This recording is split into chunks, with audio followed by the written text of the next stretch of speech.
Alright, so I realized that my hashtag Christmas Angel series has been, well, a disaster.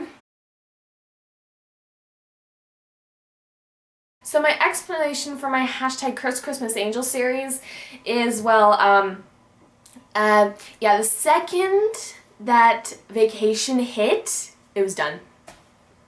I totally lost all motivation. I was just like so tired all the time. I just wanted to sleep and do whatever the heck I wanted. Vacation ruined it, and I thought it would give me more time to actually work on the videos, but it didn't, so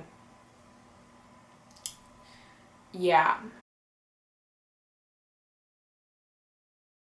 But I have a plan for the rest of the year, and I'm gonna try and post a video every week.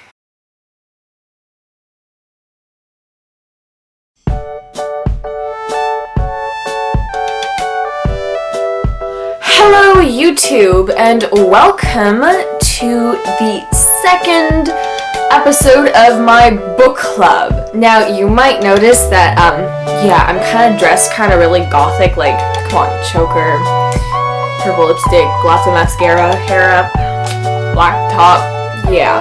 But the reason for that is because I am evil. Now it might not make sense right now, but that's only because this month's book club is The School for Good and Evil. Now, I just got this book, and I read it like that. I read it in like 3 days. It was such a good book. I don't even know why. It's just like, I love this book so much. It's basically about these two characters who get chosen from a town by the schoolmaster to go to the School for Good and Evil so that they can graduate into fairy tales. This is Agatha, and this is Sophie. Sophie is really pretty, and she's always doing good deeds. So she thought she was going to be taken to the School for Good, and Agatha lives in a graveyard, prefers to stay alone. She's obsessed with matches and disgusting smells and blah. So she was expecting to be taken for the School for Evil. However, it kind of get reversed, and Sophie goes to the School for Evil and Agatha goes to the School for Good. This is the first book in the series by Soman Chainani. I think that's how you pronounce it. I'm sorry if it's not how.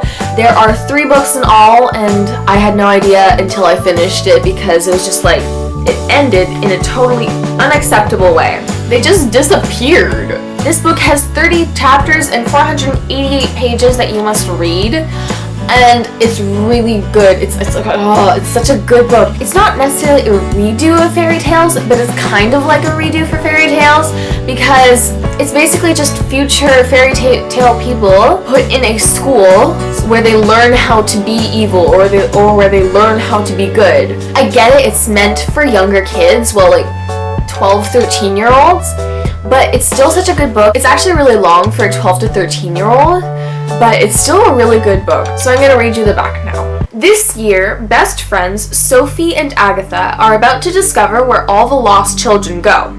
The fabled School for Good and Evil, where ordinary boys and girls are trained to be fairy tale heroes and villains.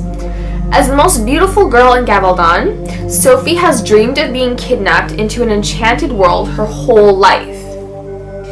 With her pink dresses, glass slippers, and devotion to good deeds, she knows she'll earn top marks at the School for Good and graduate a storybook princess. Meanwhile, Agatha, with her shapeless black frocks, wicked pet cat, and dislike of nearly everyone, seems a natural fit for the School for Evil. But when the two girls are swept into the endless woods, they find their fortune reversed. And they'll quickly find that the only way out of a fairy tale is to live through it.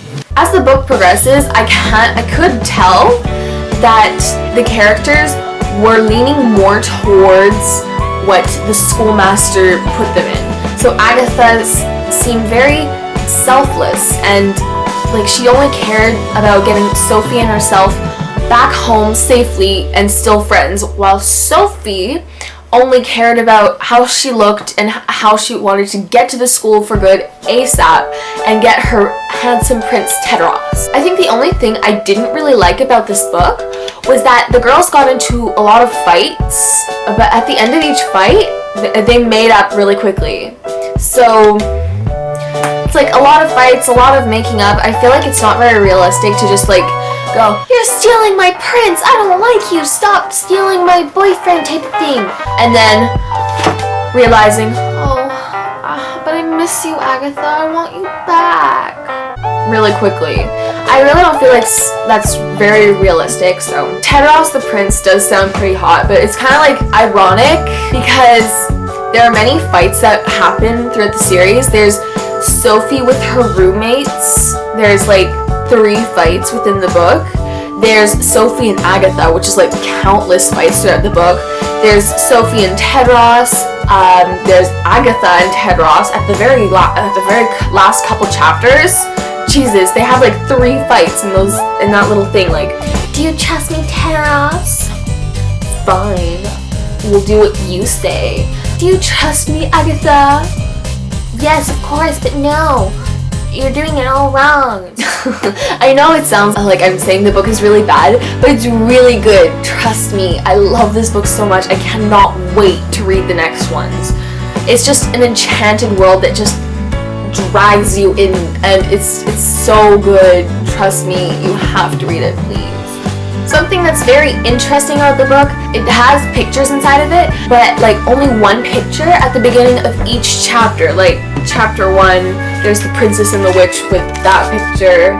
Then there's chapter 2, the art of kidnapping and stuff like that. But other than that, there's no pictures. I also really like how they're learning magic, they're learning how to control things. There's these fatal challenges, and competition between good and evil schools is very intense. They really hate each other, and the teachers and the way everybody's described is so rich and so cool. I find it's a little bit like Harry Potter, but in a fairy tale world. Yeah.